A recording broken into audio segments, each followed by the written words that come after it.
Está fraco.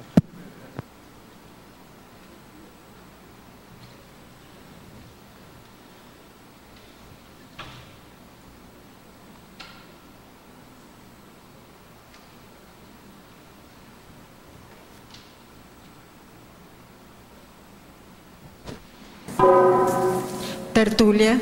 Meu boa tarde aí para todos e todas. Hoje é dia 11 de dezembro de 2011, domingo. O verbete é de número 2142. Tem 5 páginas, 45 logias e 17 máximos.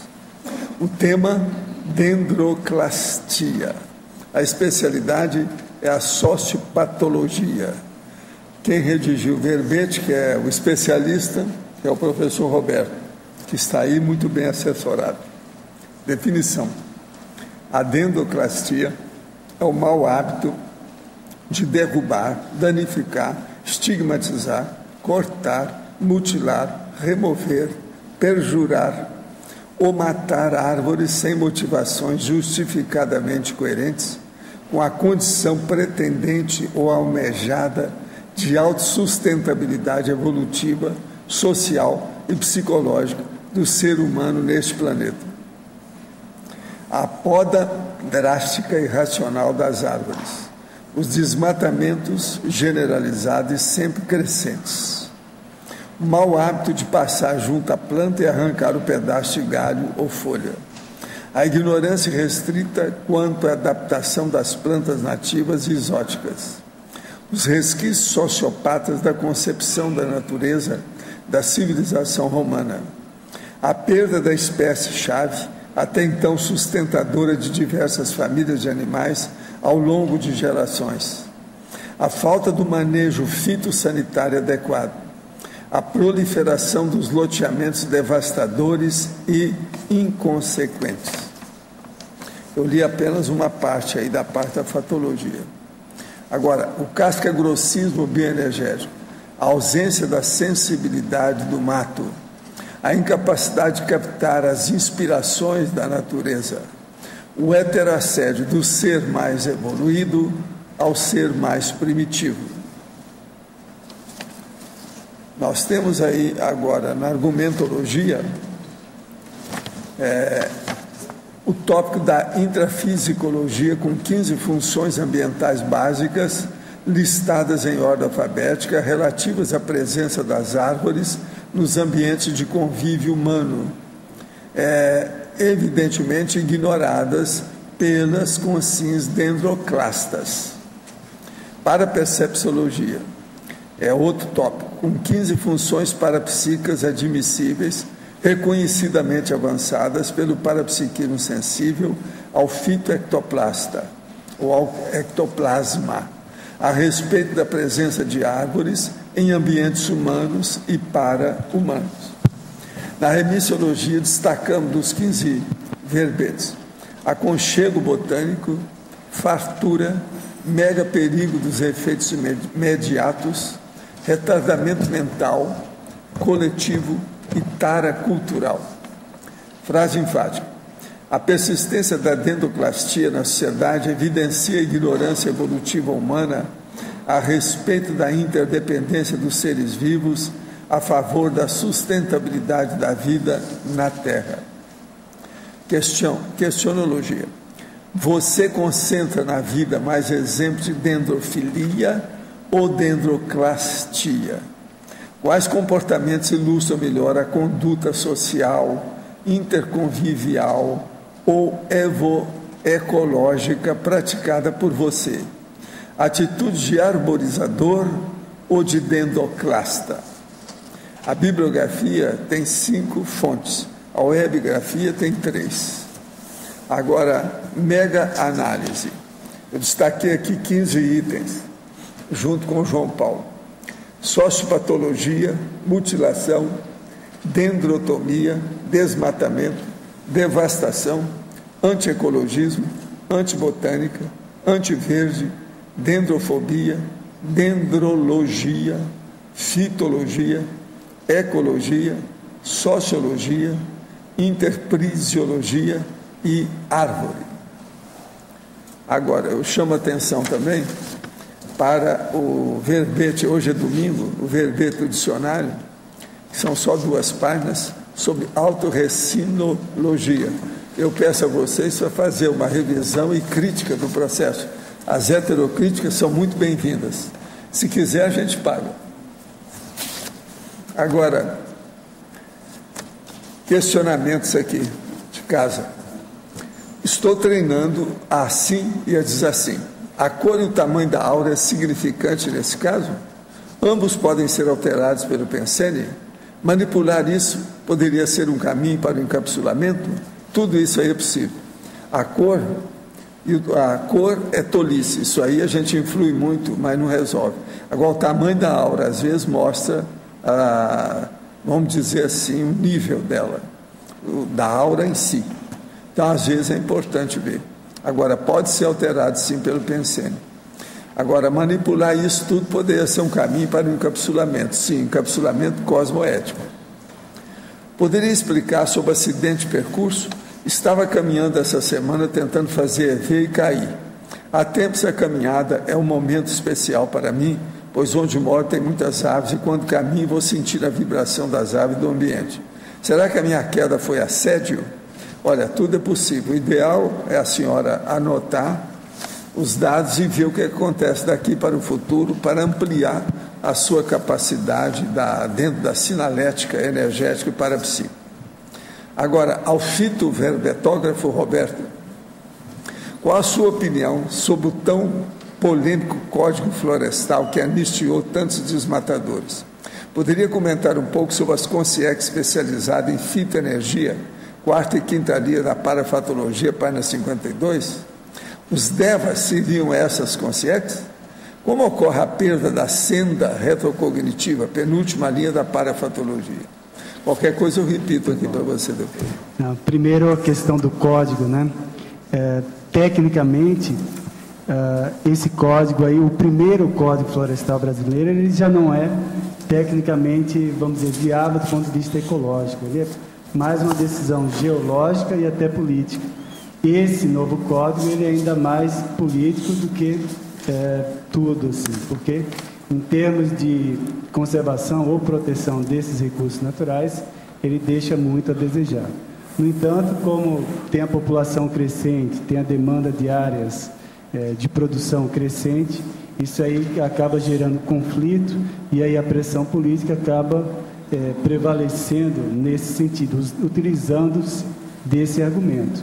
No entanto, a gente tem muitas áreas ociosas, latifúndios, e que poderiam ser considerados mais seriamente nesse sentido aí. E isso precisaria revisar. Eu acho que esse código ainda vai precisar de uma revisão, pelo menos no futuro. A outra questão sobre as... tem a fitoenergia, os devas. Os devas. E a perda da senha retrocognitiva. A questão das consciências especializadas em fitoenergia, uma das hipóteses, né, dos termos que se usa é justamente os devas mesmo. Mas aí dentro da mitologia da história humana tem várias atribuições, né, como eu coloquei na mitologia as dríades, amadríades. Então, personalidades ou figuras, entes extrafísicos ligados a bosques, florestas. Possivelmente se deva ter essa relação direta em virtude da manutenção da estabilidade energética que essas áreas oferecem. E a questão da senha, a perda da senha retrocognitiva, em virtude de muitas árvores elas serem centenárias e até milenares. Então, tem alguns casos relatados nesse sentido, de a pessoa reencontrar a árvore, às vezes que plantou, a árvore que ela deu nome, ela reencontra, e aquele reencontro, ele inicia, ele desencadeia uma série de rememorações para a pessoa. Então, ela facilita essa rememoração das retrocognições. Isso aí favorece a autoconsciência multiexistencial. Queria colocar algumas plantas em casa e gostaria de saber se existem plantas que melhoram as energias do ambiente carregado. Quais os nomes dessas plantas? Existem plantas a serem evitadas? A pessoa aí primeiro vai pela afinidade dela com determinadas plantas. Pela minha experiência, o caso assim, de espécies ajuda, é um referencial, porém tem que ver cada caso, cada indivíduo em si, não só a espécie. Agora, claro, tem as espécies frutíferas, por exemplo, tendem a ser mais doadoras, então a pessoa quer um sombreamento, então procura também escolher plantas que tenham menor carga tóxica, muitas delas têm cargas tóxicas. Evitar o comigo ninguém pode, é isso? Evitar o comigo também, ninguém pode. Por exemplo, tem essas plantas tradicionais, algumas, por exemplo, de aroma muito forte. Então, se a pessoa... Tem gente que gosta muito de arruda, por exemplo. Evitar também a dama da noite na porta de casa. Plantas que produzem muito pólen, alguns pinheiros, aquela tipo que eles chamam palmeira, mas são as cicas. Eles têm uma quantidade de pólen, então tudo é uma questão de ajuste. Às vezes o distanciamento da casa, um lugar mais afastado, você pode ter a planta e fazer suas experiências com bioenergia. Tem planta que carrega muita energia, porém, às vezes ela produz pólen ou esporos que são tóxicos, e isso aí, junto de casa, não é bom. Então, ela pode fazer o experimento plantando mais afastado. Então, aí teria que ver com calma, isso aí é melhor pesquisar. Ao ver betógrafo, Roberto, sites como Clique Árvore são realmente sérios, confiáveis? O Clique Árvore, o site... Olha, tem muitos sites desses confiáveis, sim, que a pessoa procure ver a certificação disso, o histórico, relatos. Hoje com a internet isso cresceu bastante, mas tem alguns sites, veja quem está por trás, quem está patrocinando. Então, tem ONGs, tem entidades, tem instituições sérias que patrocinam esses sites. Então, exemplo, a SOS Mata Atlântica tem esse programa junto com alguns bancos. Isso aí incentiva o plantio de árvores. Então, vale a pena, se a pessoa não pode plantar diretamente árvore, procura ver o histórico, a internet facilita isso, mas faça essa doação, faça essa... Aqui, o CAEC tem algum projeto para quem queira doar árvores, bosques ou pomares para o entorno da Cognops atualmente? Sim, o próprio projeto Green Steps, em parceria com os vídeos. Quer saber como podemos ajudar? Pode doar, pode entrar em contato diretamente com o e-mail do CAEC, o caec@caec.org, e aí a gente tem a equipe do ambiental que vai entrar em contato com a pessoa e facilitar o máximo possível para fazer essa doação. Poderia dar algumas pinceladas a respeito das 6 primeiras em tecnologia, página 52, e sobre os mitos, mitologia 53? Então, técnica do anelamento, a pessoa corta a casca da árvore, em torno dela faz um anel, em torno de toda a árvore, para acessar o fluxo de seiva, e aí a árvore vai morrer. Depois tem a técnica da corrente devastadora, onde se pega 2 tratores, 2 veículos de porte, com a corrente sai passando pela floresta e derrubando árvores em sequência. Depois tem a técnica da serra dupla, isso é usado por 2 pessoas, uma técnica também antiga, que vai serrando até derrubar a árvore. Técnica da faca, isso é usado muito no bushcraft, que virou quase que um esporte, meio que uma nova mania aí de jovens também, de técnica de sobrevivência. A pessoa pega a pedra com a faca simples ou canivete e vai cortando, às vezes passa amanhã, passa um tempão, danificando a árvore até conseguir derrubá-la. Depois tem técnica da machadada, das mais antigas e primitivas, tem inclusive a síndrome do lenhador, que é em virtude disso. Técnica da motosserra, que hoje em dia também muito utilizada. E eu destacaria aí a técnica cosmoética de plantar 10 árvores à medida, pelo menos, à medida em que for necessário derrubar uma árvore.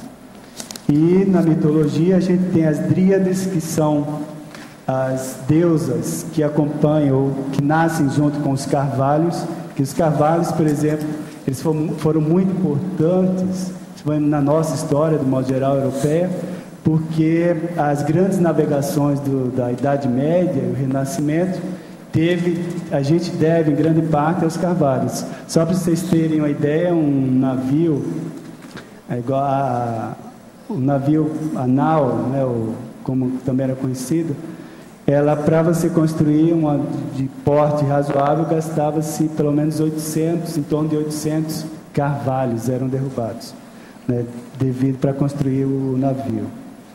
Aí tem o mito das Hamadríades, que é relacionado a todas as outras árvores. As Alceíades é o mito dos espíritos que cuidam dos bosques, das florestas. E o mito do Curupira, que é mais dos indígenas, aqui também um protetor das florestas. Meu filho de 11 anos ganhou um jogo de raciocínio, mas tem armas e é da Segunda Guerra Mundial. Não me agrada o holopensene desse jogo. Há vários tipos de armas de trajes em ambientes de guerra, muito complexos. Tem também zumbis. Não queria que meu filho comprasse. Ele passa horas jogando e não deixa mais ninguém assistir televisão. Temos tido muitas brigas por causa disso. Além do que não me respeita, dizendo palavras de baixo calão, e meu marido nada faz. Tenho vontade de me separar se isso não melhorar. O que devo fazer? O que está para acontecer? Olha, você mandou os dados e eu vou colocar na TENEPS. Agora, seria bom você arranjar um psicólogo para conversar com a criança, porque aí vai afetar o seu marido. É o melhor que você faz. Você tem direito a fazer essas coisas. Procura um bom psicólogo. É bom. Álvaro Betógrafo. Visitei há 3 anos a árvore de Santa Maria del Tule, na cidade de Oaxaca, que escreve, no México, que tem idade estimada em mais de 2.000 anos, conhecida como El Gigante, altura de 42 metros e peso estimado de 635.107 quilos. De que modo esse princípio consciencial vegetal consegue ter uma vida tão longa assim? A evolução consciencial ao longo de todo esse tempo? Esse é um caso a ser estudado, né, dessas árvores longevas.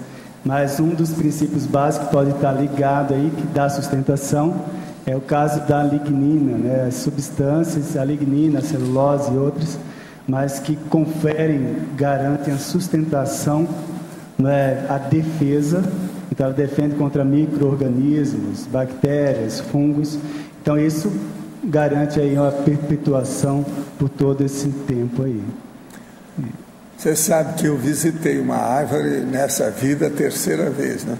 Ela já tinha mais de 1000 anos. E eu, então, me despedi dela. Quando eu me despedi dela, na outra viagem que eu fiz para vê-la, ela já tinha morrido. Agora, a árvore era um verdadeiro edifício. O que se passa? Ela é em Edinburgh, que ela vivia, Lilies, que é o lugar dos lírios. E tem muita árvore inglesa. Isso é outskirts de Londres, quer dizer, periferia de Londres. 1 hora de trem a pessoa vai para Edinburgh. Agora, é uma pena porque nessa vida ela foi embora. Agora é a minha 3ª vida, pelas minhas retrocognições, que eu vi essa árvore. Você vê que eu mexo com árvore há muito tempo, né? Negócio meio antigo. Por causa da fitoectoplasmia. Agora, gente, eu queria dizer que hoje foi feita a 6ª prova geral de conscienciologia. Eu estou aqui com os dados, o que foi perguntado e as respostas também. Avaliação. Não, que me deram aqui do professor. Já foi feita a prova.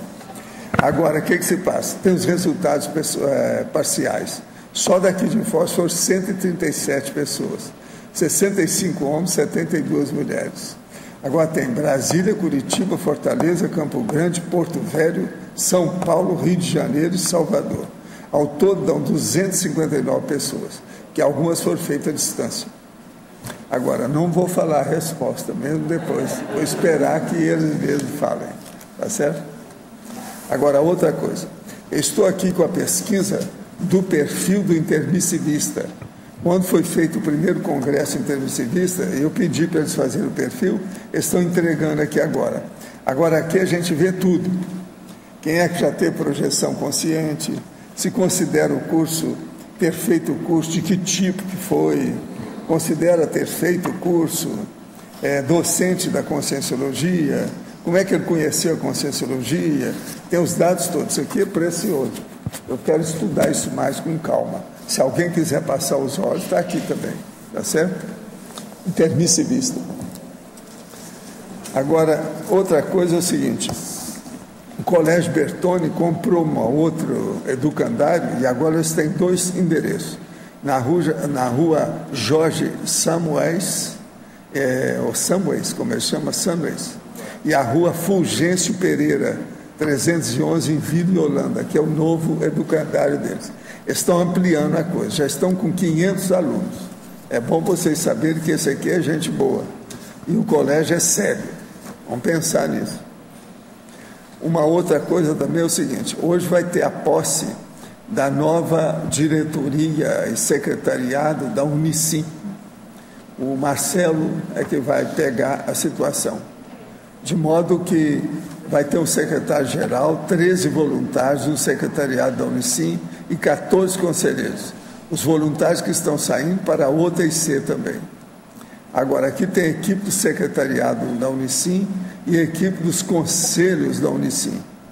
Só dos conselhos tem CIAJUC, CIEF, TecCientífico, CINEL, Colegiologia, ECES, EPICONS, ICES, Intervoluntariado e Parapedagogia.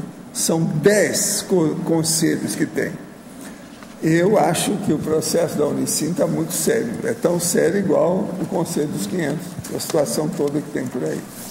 Vale a pena a gente estudar. Agora, vamos ver o que o Marcelo vai fazer nessa gestão que começa hoje. A gente confia nele, alto nível. Agora, eu entrego o professor Roberto para você. Roberto? Sabe, ele é o fitoverbetógrafo, já chamaram ele aqui. Já, ele está entrando no páreo aí dos... É você, né?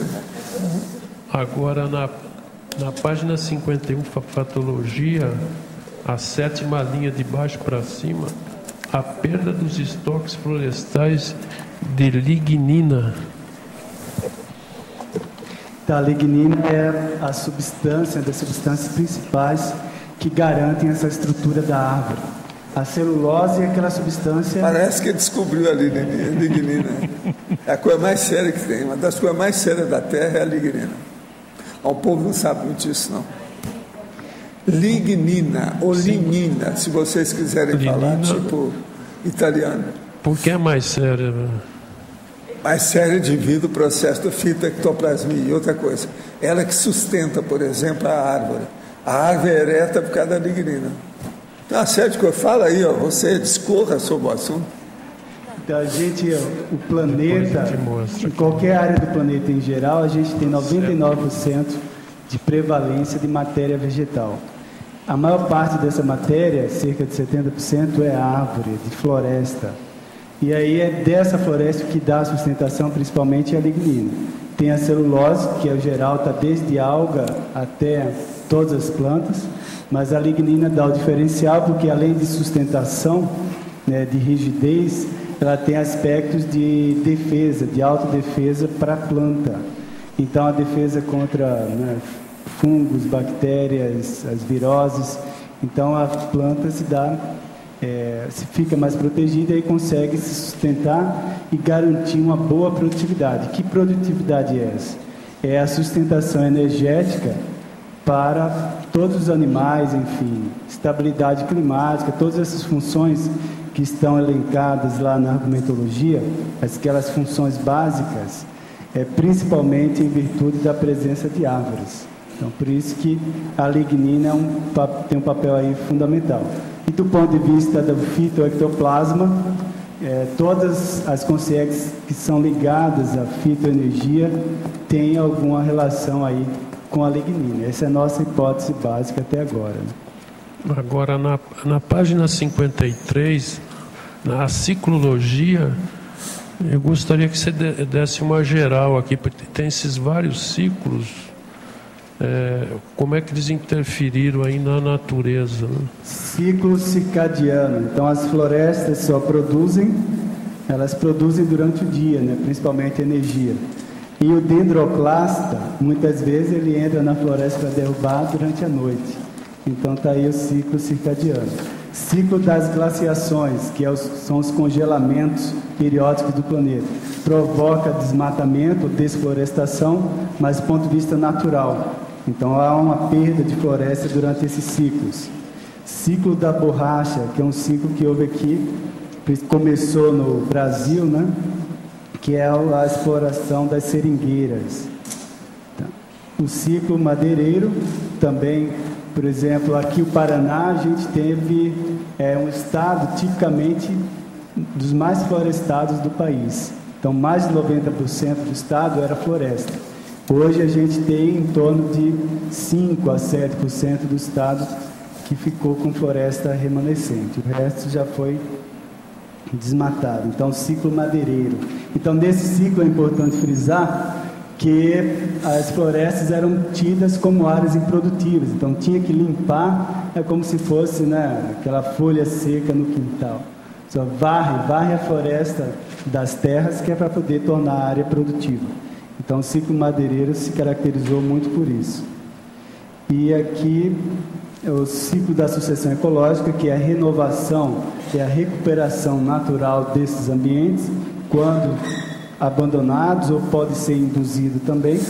O ciclo do carbono, que é uma das questões que hoje se discute muito, o mercado de carbono. O capitalismo até entrou nisso, né, para tentar gerar recursos e ter algum incentivo desse ponto de vista, porque o carbono é um dos principais responsáveis pelo efeito estufa.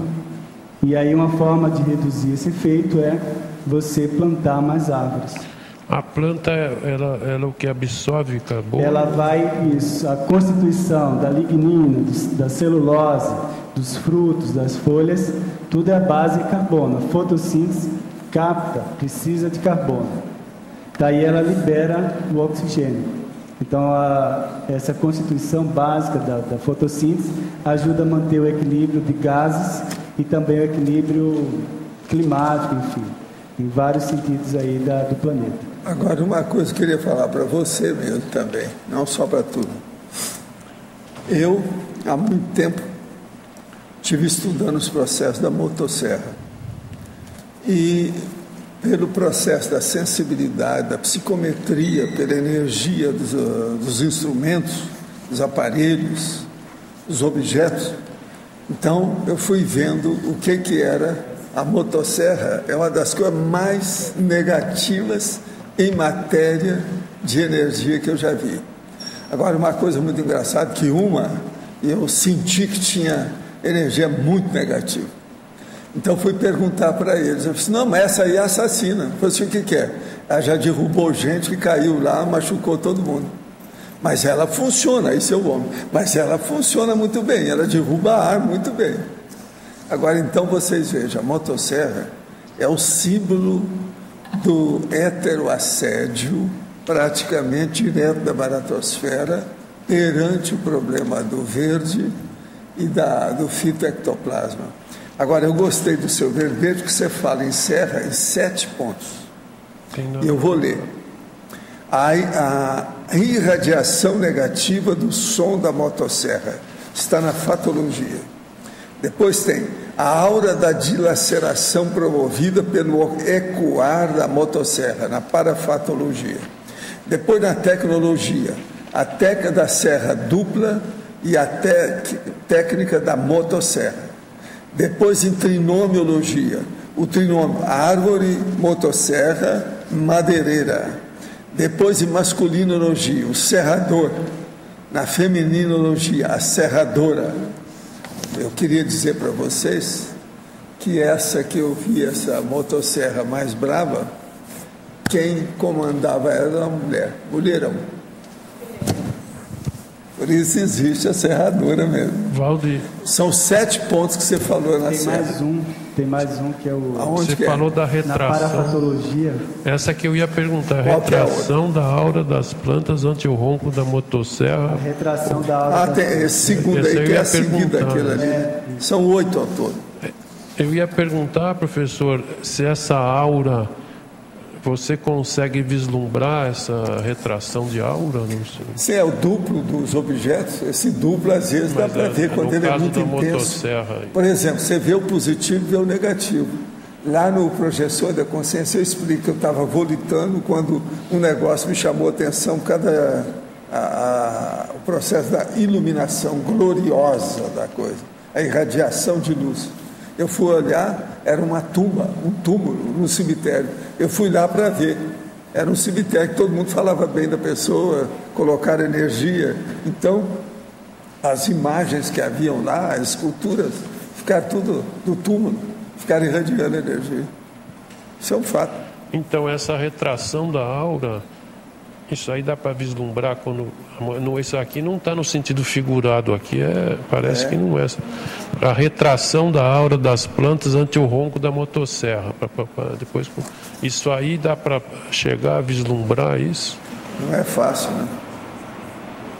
Na parafatologia. Quando vocês tenham cuidado quando vocês chegarem perto de uma motosserra, cuidado. Aí vocês têm um assediador ali irradiando energia negativa. Um dos objetos mais negativos que eu já vi fora das armas. Aquilo é uma arma. É uma arma antibotânica. Aí o Roberto colocou isso, eu perguntaria sobre... Então, essa questão da retração da aura, quando a gente visita qualquer bosque desses naturais, um ambiente relativamente estável, sem muitas alterações. A pessoa que tem um mínimo de soltura energética, ela vai acoplar de imediato, facilmente, com as energias que estão interfundidas das auras das plantas, que eu falo lá mais adiante da aura florestalis, a aura florestal. Então, na hora que tem a motosserra, o ataque, o machado, é difícil você fazer esse acoplamento, você não percebe mais. Então, a experiência que eu tenho é não de visualização, mas da percepção do acoplamento, que ele é retraído de imediato. Então, aquela soltura energética, aquele acoplamento que é de imediato, isso aí ele para de existir na hora. Agora, precisava investigar mais isso aí. Agora, também não é fácil, a gente vai provocar experimento com motosserra para tentar. Mas, assim, um pouco que eu tive de experiência disso é de imediato. A reação é imediata das plantas e aí você também sente essa repercussão na sua própria aura. Mas isso foi medido, apresentado naquele livro A Vida Secreta das Plantas. Sim. Tem experimentos laboratoriais que mostram claramente, põe os eletrodos na planta, vem com uma tesoura, se aproxima, a planta recua. Então tem todo um para-instinto, né? Da planta, que já é mais do que comprovado, registrado e tudo mais, independente da visão. Mas um paradoxo que eu queria te comentar é a motosserra movida a óleo biodegradável. O que você acha? Que isso eu já vi falar, né? Escrito. Lá em Minas Gerais, né, amigo? Isso é real, isso aí eu vi em uma empresa que eu trabalhei, eles faziam um óleo para motosserra, mas que tinha que ser ecológico, entre aspas. O cliente ele exigia aquela condição de ser ecológico para comprar. Que fala a favor do vinho. É isso, a mesma coisa. É a mesma coisa. É o pneumologista que fuma. A gente que não tem vergonha na cara, né? Grande exigência, né? Falta vergonha na cara. Não há vergonha na cara. Roberto, aqui no B, patologia, a 7ª linha de baixo para cima, e no finalzinho, o testemunho residual da árvore-mãe. Você pode comentar? Aqui em Foz mesmo a gente tem uma. Se alguém nunca viu, na saída de Foz, tem o que é considerado a árvore mais antiga de Foz, que é um IP que tem a datação aproximada ou estimada de 800 anos. Então, essas árvores aqui dentro do CAE, que a gente tem um que mostra esse grande IP que tem aí, ele não foi plantado por nenhum de nós aqui. Então, a idade dele é centenário pelo porte e diâmetro que ele apresenta. Então, ele ficou como um testemunho da floresta original, da área original. Então, ele é um relito, um resíduo da floresta que existia aqui. Serve, pelo menos, para a gente estimar ou ter uma ideia de como que era a floresta original aqui do Paraná. Mais uma questão aqui na parafatologia, o último item. A derrubada da cápsula do tempo silexiológica. Você pode comentar? Então, aí está relacionado à senha retrocognitiva, né? Então, essa questão das árvores se perpetuarem ao longo do tempo, ela vai se tornando a cápsula do tempo. Então, você pode reencontrar a árvore, igual o professor Valdo acabou de falar, uma ou duas, né, algumas vezes ao longo da sua CDX. E, inclusive, a gente aqui no CAEC, a gente tem procurado investir em algumas cápsulas do tempo, ou seja, árvores que têm duração estimada longeva. Então, a gente tem, só para terem uma ideia, temos carvalho, ginkgo biloba, tem a peroba, temos jatobás, temos um parente da sequoia lá, que é um taxódio, que também vive milenar. Tem ipê amarelo que eu plantei faz 15 anos, ele está enorme. Então a gente espera que isso tudo vá funcionar como Você sabe que eu acho que a árvore mais bonita que eu já vi na minha vida não foi essa lá que tinha 1000 anos, não. Foi o ipê amarelo na estrada de Jacarepaguá. Os americanos chegavam para eu tratar no meu consultório, então eles queriam saber o que era bonito no Rio. Eu falei assim, eu vou mostrar uma coisa que o turismo não viu. Pegava as pessoas, a gente ia até com carreata, eu cheguei aí. Lá na estrada de Jacarepaguá, quando a árvore estava florida, parecia aquele edifício enorme, amarelo. Na estrada a gente já via. Agora a gente entrava lá dentro, tudo para ver a árvore. O povo ficava besta. Os americanos, todo mundo que vinha, as mulheres que eu tratava, aquele negócio todo. Eu levei um monte de gente nessa época lá para ver a árvore. Agora, depois, um dia eu cheguei lá e tinham cortado a árvore. É o Brasil, motosserra, né? Aí eu não pensei mal, de modo algum não falei que o cara ia ficar impotente. Não pensei nisso, nunca. Você sabe que tinha um amigo meu que era assim, né? Ele ia pegar o carro em New York e o cara passava vazio e não parava para ele, o táxi. Eu falei assim, olha, cuidado, você vai ficar impotente. E falava, gritava para o cara, você está entendendo? De modo que, nessa questão da árvore, eu só pensei, mas não falei nisso, de modo algum. Ao verbetógrafo, o que ocorre com holopensenes de lugares onde árvores muito antigas são cortadas criminosamente? A ausência da energia, a ausência de estabilidade. Então, um ambiente fraco, se não negativo, dependendo de todo como é que foi o histórico do processo. Qual foi a intenção, né? Às vezes a motivação que levou àquela derrubada. Qual é a justificativa? Então tem que ver. Mas em geral a gente vê que é negativa, né? Estou começando a trabalhar com florestamento de Guanandi para futuro corte, provavelmente daqui a 20 anos. Trabalho apenas com a comercialização. Seria cosmoético esse trabalho? Olha, aí você tem que pensar, refletir no seu código de ética. No meu, por exemplo... CPC. É o Código Pessoal de Cosmoética. No meu, por exemplo, eu nunca ganhei dinheiro... Aí esse aqui seria bom a gente fazer aquela pergunta. Você pisa na grama? Então, você anda a cavalo? É a sua sobrevivência... Para ver o nível das alíneas e artigos do CPC dele. Exato. Você pisa na grama? Você anda a cavalo? É a única opção que a pessoa tem para sobreviver, pensa nisso. Se é a única, não tem jeito. Agora, no meu caso, como exemplo, eu nunca ganhei dinheiro em cima de árvore nenhuma, nem bicho nenhum. Então, no meu código, isso aí não entraria. Roberto, aqui na página 51, na primeira página, na fatologia, na quarta linha, você fala dos resquícios sociopáticos da concepção de natureza da civilização romana. Vale a pena a gente refletir, porque boa base, essa concepção de civilização, estradas, cidades, a urbanização em si começa justamente aí nessa época. E como você pode... Tem um livro aqui que vale a pena vocês darem uma olhada, se quiserem, chama Paisagem e Memória. Então ele dá uma visão geral desse histórico e mostra claramente... Mostra para lá, ó. Vira assim. Paisagem e memória.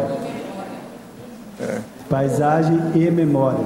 Simon chama, com SCH. Simon chama. Então ele destaca bem a questão dessa história da concepção de natureza romana, onde a presença de árvores, de folhagem é considerado primitivo. Então isso é primitivo.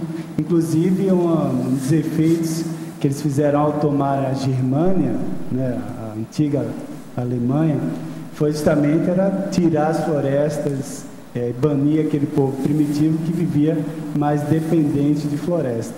Então, esse resquício a gente vê principalmente se você visitar cidades mais do interior, cidades antigas, você vai ver que o pessoal argumenta isso. Às vezes, no interior, no Nordeste mesmo, com muito sol, o pessoal não planta árvore para não ter problema de sujeira. Não, isso traz sujeira, cai folha, então dá trabalho. Então, não planta árvore em virtude disso. Que a concepção de urbanização, de casa, de moradia, é sem árvores.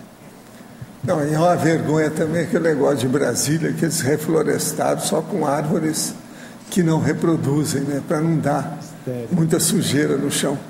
Isso é uma vergonha. Então são árvores estéreis. Elas não produzem. Praticamente você viu isso, né? Agora, ó, para aqueles que querem ganhar dinheiro com a botânica, eu vou dar uma notícia ou uma ideia totalmente inédita, totalmente original, que a pessoa pode ganhar muito dinheiro, que isso nunca foi feito.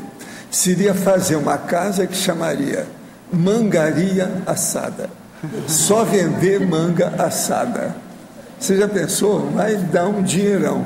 Até agora, todo mundo que gosta de manga, que a gente deu a manga assada, a pessoa ficou apaixonada. De modo que cria uma série de paixões. Eu preciso de ver depois se isso não vai criar problema. Você está entendendo? Mas a mangaria assada, essa não existe. É novidade. Vai longe. Já pensou? Roberto.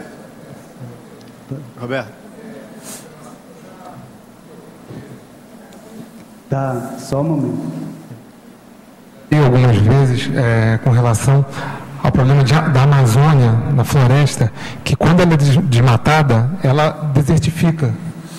Eu já li, mas eu nunca entendi o porquê. Você sabe o motivo? Essa é uma das grandes polêmicas, inclusive com essa questão da hidrelétrica aí. A Amazônia, só se pensar o seguinte, ela é uma grande bacia, uma área baixa, que ela se formou em virtude da deposição de sedimentos, principalmente originado dos Andes. Então, vamos pensar grande, assim, em termos de América. Então, a decomposição dos sedimentos dos Andes, ao longo de milhares de anos, foi sendo depositado naquela região. Então, esse solo é formado é um solo já terciário, um solo secundário, terciário, de material degradado que foi lavado e só foi acumulado lá. Toda a fertilidade que ela tem é em virtude da floresta que foi pouco a pouco crescendo a vegetação, desde a vegetação baixa, e aí foi crescendo até hoje, por exemplo, se tornar uma floresta. Isso aí foi ao longo de alguns milhares de anos. Então a floresta não surgiu rápido, por acaso. Então foi todo um processo evolutivo, porque a região equatorial ela é benéfica por causa da quantidade de água, umidade e o sol, luz, calor e umidade. Isso foi favorecendo crescer a floresta. Na hora que você retira a floresta, aí você automaticamente tem esse solo pobre, ele vai ficando evidente. Recentemente eu tive um aluno que saiu daqui do Paraná e eles compraram terra por lá, ele veio relatando, mas professor, lá o solo é muito pobre mesmo, então, claro, ele depende, toda a fertilidade depende da floresta. Isso é um exemplo, o povo fala aí, de sustentabilidade. Então aquele porte, aquela exuberância da floresta toda é um resultado da própria sustentabilidade que ela mesma faz.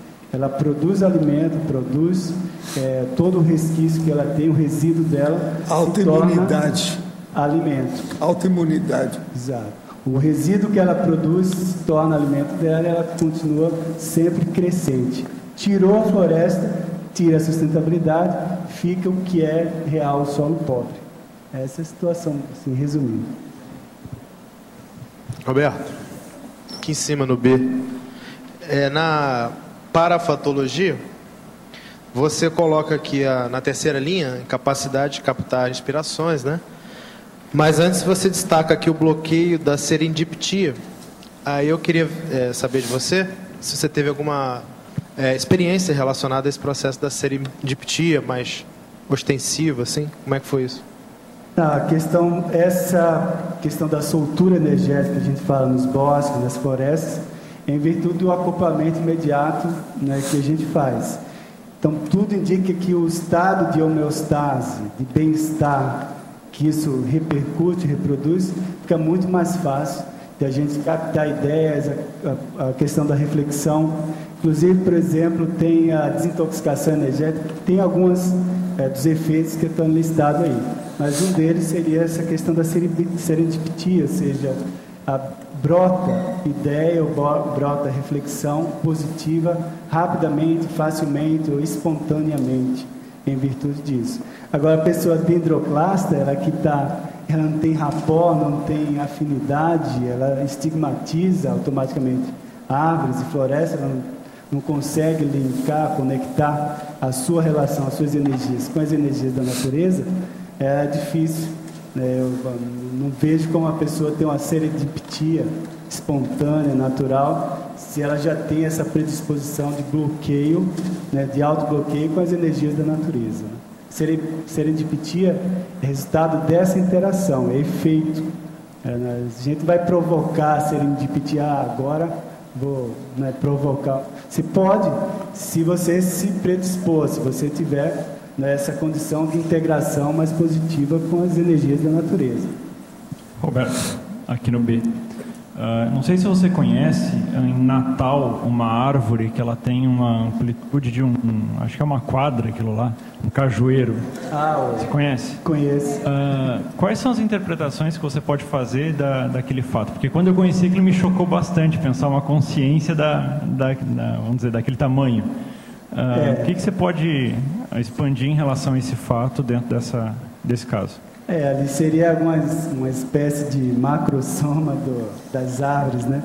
Um macrofitossoma, mas ele é uma alteração genética, uma poliploidia que facilita, favorece. Então ele tem uma quantidade de cromossomos a mais. E aí isso favorece o rebrotamento natural dos troncos, e aí vai expandindo a área. Então veja que ele não cresce em altura, ele cresce em diâmetro. Agora, seria bom você falar que o maior ser vivo que tem na Terra é um fungo. É o fungo. Você sabe aquela história? É o crescimento horizontal. O fungo também tem esse crescimento horizontal. No caso do cajueirinho, eu só destacaria também para a gente pensar, eu falei aqui no Canis lupus, questão da ideia da plasticidade evolutiva. Ou seja, quanto que uma espécie, um indivíduo, ele tem esse jogo de cintura de adaptabilidade, se adapta fácil a diferentes condições. Então, um outro exemplo extremo, que eu considero até para mim mais radical do que o próprio cajueiro, o tamanho dele, são as espécies de cajueiro que você encontra na Restinga, que é aquela área de duna perto da praia, lá em Natal mesmo, para aquela região. Se encontra cajueiro de meio metro, 1 metro, todos eles crescendo assim, dessa forma, mais na horizontal, em virtude do vento, do solo, das condições lá do ambiente. E aí você adentra mais e chega na região de Mata Atlântica, que mudou o solo, mudou as condições, você encontra cajueiro de 15, 20 metros quase, com um tronco de 1 metro de diâmetro, uma árvore de grande porte. Então isso mostra bem essa plasticidade, né, adaptabilidade dessa espécie aí. Isso é um caso interessante para estudar.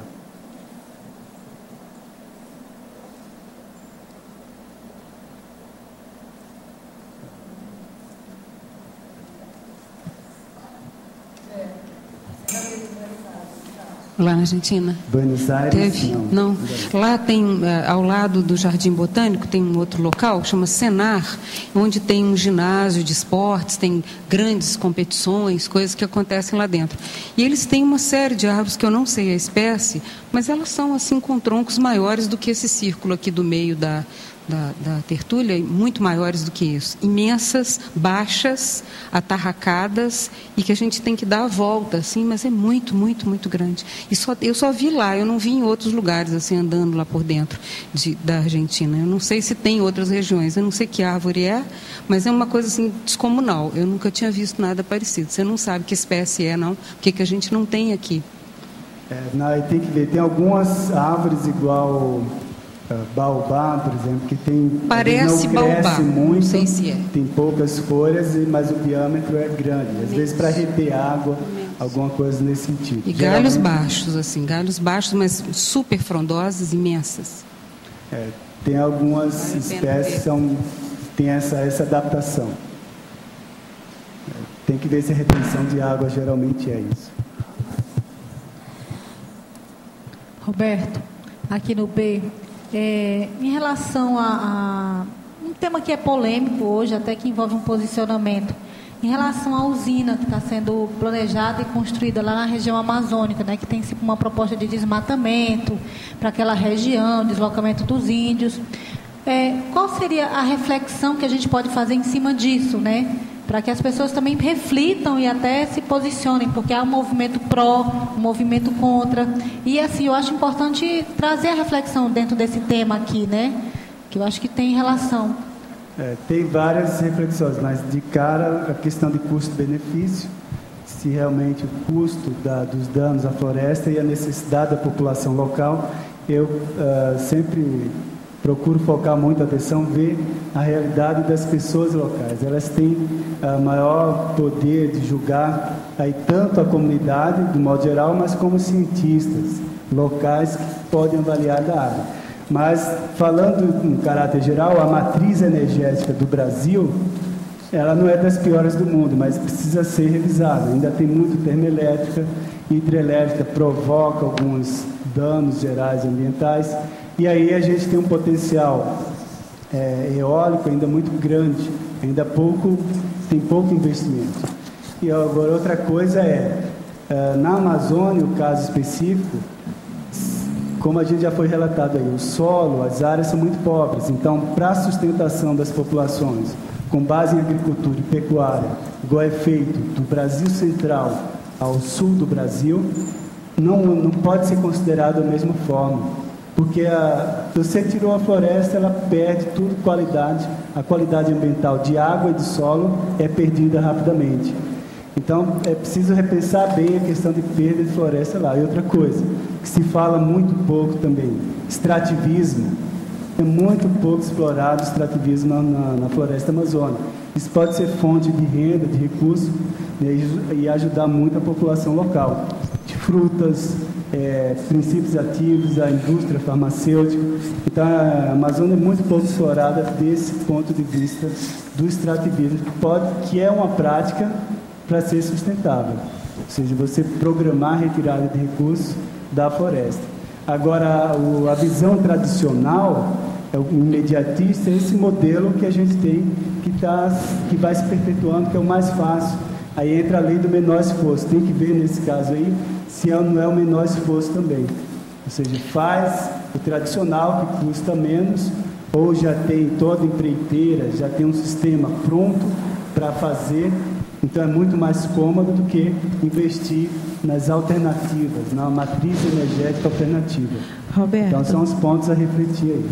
Roberto, posso comentar? Érica aqui atrás de você. Sim, por favor, Érica. Então, a agricultura ela é chamada autofágica. Ela consome um volume de água, nutrientes e uma série de estruturas que alguns solos não têm capacidade de suporte. Como o Ari comentou, a floresta amazônica só vive da própria ciclagem de nutrientes que existem lá, pela biodiversidade que está lá. E a gente conhece tão pouco do potencial que está de espécies lá e tudo aquilo que pode ser feito, além de mangaçada, né? Imagina quantas coisas bacanas tem na floresta amazônica para a gente poder utilizar. são de frutos, de peixes, de animais, de princípios ativos de medicamentos. Então, é uma riqueza muito grande, e a visão do ruralista brasileiro e da política brasileira, ela é de devastação, ela é de expropriação mesmo. Isso é muito complicado, porque é de uma burrice colossal, né? E eles só exploram a madeira, eles tiram a madeira para vender e fazem uma série de malversação de dinheiro público. E isso é como um bandido, quer dizer, a gente tem no país pessoas que roubam literalmente todas as riquezas e depois largam a terra destruída para trás, e aquilo gera novo negócio, que é você financiar uma agricultura insustentável, mas que gera recurso para quem vende adubo, quem vende veneno e quem vende semente. Depois fica a terra erodida para trás e eles vão abrir novas áreas para tirar a madeira, e aí o restante é como você entregar aos lobos o resto da carniceria, né? E o pior da história, esse povo não conhece nada sobre a manga assada. E só, é isso aí mesmo, Érica. Às vezes, por exemplo, um medicamento que é retirado de uma planta, de um sapo, lá da serpente, pode render muito mais do que toda a madeira que foi retirada no desmatamento. Agora, é muito mais cômodo, é muito mais fácil, mais imediato, vende logo a madeira, tira aquele lucro imediato, que investir em pesquisa, né, e na produção desses medicamentos. Isso. Sim, Capotril é da Cascavel. Roberto, na exemplologia, você coloca o segundo exemplo, a endroclastia evidente, que é a poda drástica da árvore. E eu tenho uma certa cisma com poda de árvore. E eu queria saber da sua opinião, assim, a questão da poda da árvore, que eu acho até paradoxal. Tem algumas árvores que precisam da poda para sobreviver melhor e tal, mas tem umas que você poda só para produzir mais fruto, por exemplo. Você acha isso legal? Se a planta já sente antes que vai ser podada, se ela retrai aí a parte energética dela, se vale só pelo motivo de produzir mais, se vale a poda ou se é importante para ela? Como é que você vê isso? Primeira coisa, eu falei aqui também já no Canis Lupus, e agora falando das plantas, ver a condição, a necessidade lá da planta, qual que é a arquitetura natural dela. Então, começa por aí. Então, muitas vezes eu mesmo faço e oriento poda no sentido de fortalecer a própria saúde da planta. Porque muitas vezes a maioria das árvores, elas são adaptadas a crescer junto à floresta. Quando ela cresce na floresta, ela cresce junto com outras. Na hora que você planta a árvore mais isolada, ela vai começar a se ramificar de uma maneira descontrolada, porque não tem as outras para se balizar, para se ajustar os limites do próprio crescimento em conjunto, coletivo. E aí você tem que acompanhar, porque senão acontece, às vezes aqui mesmo, agora recentemente, aconteceu a moreira cresceu tanto, às vezes o peso ou algum dano que ocorre, ela facilmente quebra. A questão ali foi falta de poda, de orientação nesse sentido. Então a gente tem que estar acompanhando, porque nós somos responsáveis também. A gente planta a árvore no nosso entorno, a gente tem que estar acompanhando, tem que estar vendo a sanidade dela. Algumas árvores, se você acompanhar, por exemplo, lá no seu condomínio tem o ipê roxo, aqui a gente tem também. Preste atenção que de vez em quando ele larga um galho, que o galho é um autopoda, uma autotomia, por causa do próprio crescimento, o ritmo de crescimento dele. Então, acompanhar o que é que ele está buscando em termos de arquitetura para estabilidade. Então, a arquitetura da árvore ela não ocorre assim à toa, é justamente para favorecer a estabilidade. Mas nem toda árvore consegue fazer essa autotomia. Então, a gente tem que estar acompanhando e ver cada caso. Tá. E esses reflorestamentos, essas plantações assim, de árvores que já são próprios para poder, depois de uma certa altura, você cortar, seja pela celulose, seja por algum motivo. A melhor maneira de fazer isso porque eles aí usam motosserra, né? Ou tem outra maneira menos agressiva de fazer? Por enquanto é só essa que tem mesmo. Os plantios de florestas são as florestas de produção, né? As florestas produtoras de celulose. Aí não tem jeito. Por enquanto, a produção, o papel que a gente usa aqui, requer ainda esse tipo de celulose. Tomara que, com o tempo, isso consiga mudar, né? Mas, por enquanto... Mas aí é motosserra mesmo, né? Aí não tem jeito. Aí o pessoal usa a motosserra. Roberto, aqui atrás. Aqui no ar. E uma dúvida que me ocorreu há pouco tempo, observando essas árvores mais antigas, que são colonizadas por epífitas, me ocorreu perguntar... Fala mais alto que a turma não está escutando nada.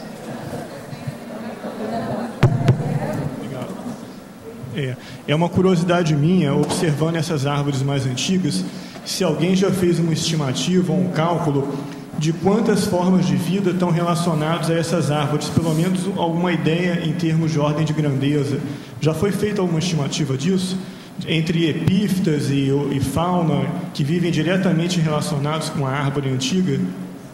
Isso é um dado... São bilhões? Isso é um dado ainda a ser pesquisado assim no geral, não encontrei ainda. O dado que eu tenho é o seguinte, por exemplo, quanto mais antiga a árvore, mais relações outras espécies ela ajuda a sustentar. Quanto mais antiga a espécie em si da árvore, também mais interações ela teve, maior sustentação ela dá. Agora, para você ter ideia, tem dados sobre bromélia, por exemplo. Uma árvore dessas antigas na Amazônia, ela vai sustentar dezenas de bromélias. Uma bromélia, um aglomerado daquelas bromélias, já se estima entre 300 a 400 espécies direta e indiretamente ligadas. Então, aves, répteis, tem répteis, anfíbios que eles vivem todo o ciclo de vida lá no dossel, na copa das árvores, nunca descem, principalmente ligado a essas bromélias. Então, a quantidade de espécies, ela é, sem dúvida, cada árvore ela vai ter milhares de espécies indiretamente ou diretamente ligadas a ela. Agora, gente, tudo que é processo botânico tem relação entre as plantas para a evolução e a relação com as plantas, os animais subhumanos e os humanos. Então, a gente encontra também aquela pessoa que olha lá o rapaz e fala assim, esse rapaz é um bambu vestido. No entanto, o bambuzal ou bambual, ele é muito bom, ele sustenta, por exemplo, os pandas, essa coisa toda. Tem aquele outro cara também que fala assim, esse homem é um banana. No entanto, a banana sustenta uma série de macacos por aí afora e muita gente que eu conheço. De modo que tudo tem sua razão de ser e há um entrosamento evolutivo que nós não podemos jogar fora, tá certo? Professor Valdo? Professor, aqui, ó. É sobre o verbete do dicionário. O senhor fala especificamente do curso SCP-1 como pré-requisito para SCP-2. O senhor poderia falar sobre os efeitos de quem não fez SCP-1, nem SCP-2, óbvio, e faz o SCP-3? É porque a pessoa ela não está muito dentro das linhas básicas fundamentais dos processos do corpus da conscienciologia. Esses cursos foram feitos para dar uma ideia disso, principalmente do ponto de vista da cosmoética. O que afeta mais esse curso é a cosmoética. Agora vai ter mais uma reunião da turma do SCP-2. Isso aqui até que está bem sincrônico com a data e a situação toda que tem. Mas a partir Agora, nós fizemos, vocês sabem, desde o início, foi feito o SCP-1 para preparar para o SCP-2. Ele é uma espécie assim, antes dele e depois dele. As pessoas, às vezes, chegam no SCP-1 e não aguentam seguir para o SCP-2. Principalmente devido ao processo energético. Quase sempre devido a assédio. Mas quem é intermissivista, professor, não faz nenhum dos dois e cai no SCP-3. Pode também partir dali para uma reciclagem, porque faz um super trabalho de agora desassédio. Que é melhor fazer os cursos, é melhor. São milhares de pessoas que já fizeram esse curso. Eu fiz o curso, ó. Sim, eu participei dos últimos dois e achei bem interessante. Ele está muito bem estruturado, está entendendo? A administração do curso e a administração dos temas está muito bem feita. É gente hoje muito especializada que está trabalhando com isso. Vale a pena ver. Agora, é o que eu estou falando aqui. Isso tudo funciona na reciclagem intraconsciencial. É da pessoa, a mudança do processo dela. Tá bom. A pessoa pode fazer uma reciclagem sem fazer nada. Ela resolveu fazer uma reciclagem, ela faz. A questão é o ordenamento. O ECP1 dá um ordenamento lógico para a pessoa fazer isso. Ela consegue organizar, porque ele está apoiado nas técnicas do conscienciograma. Então, tem estrutura do holossoma para a pessoa mexer, depois ela aprofunda na intraconsciencialidade com os atributos. Então, ela parte do mais simples, vamos dizer, do mais evidente, até do soma, até chegar nos atributos mais sofisticados. Então, ela consegue estabelecer uma ordem. Aí ela faz daí a 6 meses outra vez o curso, ela vê que ela já conseguiu superar uma etapa. O outro, ECP3, é muito o fluxo dos acontecimentos, ao sabor.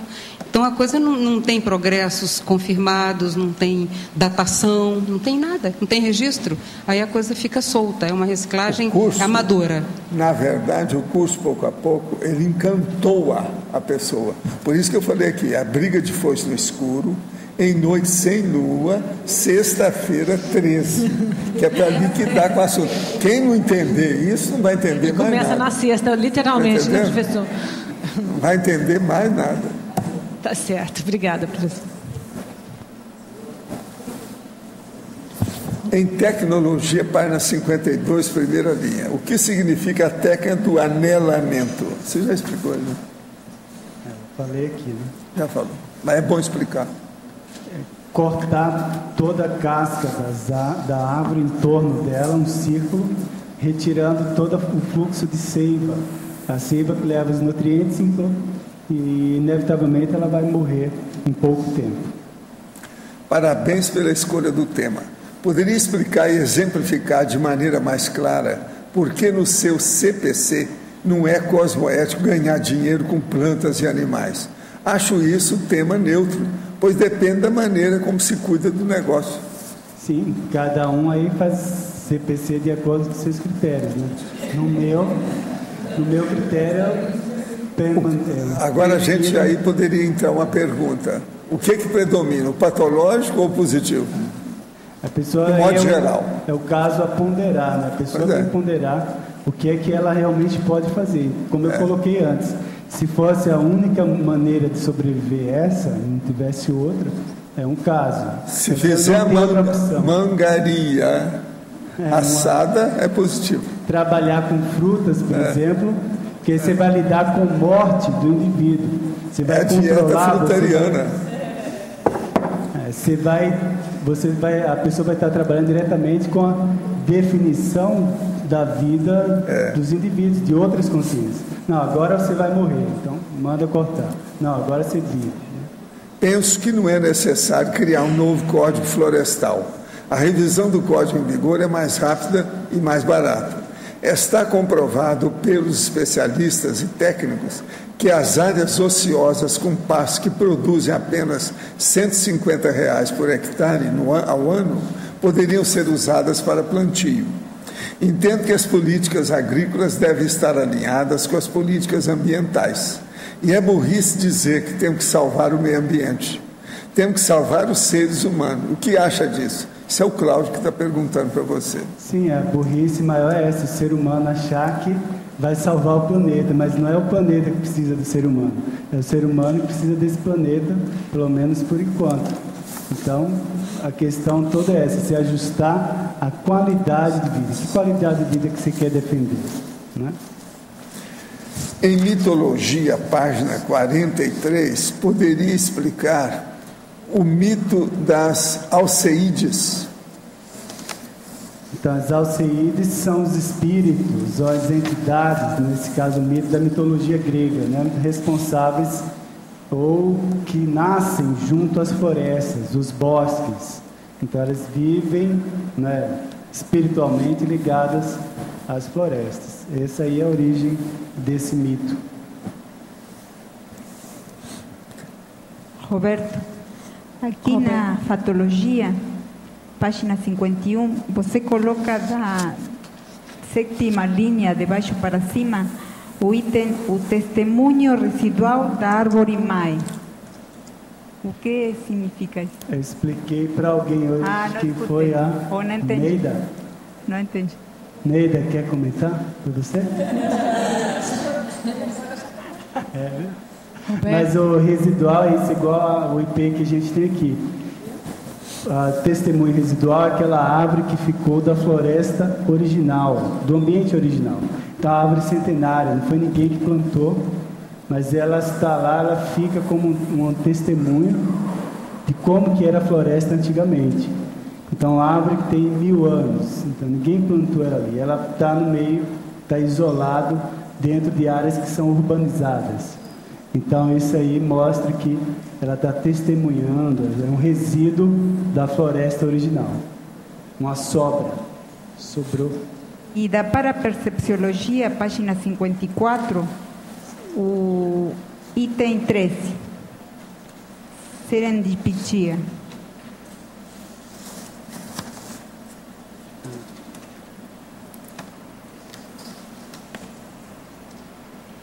O item 3. Página 54, item 3. Parapercepciologia. Tá. Cápsula. É isso? Serendipitia. Ah, tá. Item 13. 13. Tá. Formação da alameda serendipitista e heurística. É que a gente procura promover aqui a leia dos gênios, a alameda dos gênios. Então, você constituir um corredor de árvores, de modo que você tenha a doação ali constante de fitoectoplasma, esse ambiente sustentador de uma certa homeostase favorece a captação de ideias originais. Caminho da lógica. O caminho da lógica, justamente, o projeto original é esse. Constituir Fazem 16 anos que nós estamos trabalhando com isso. Né?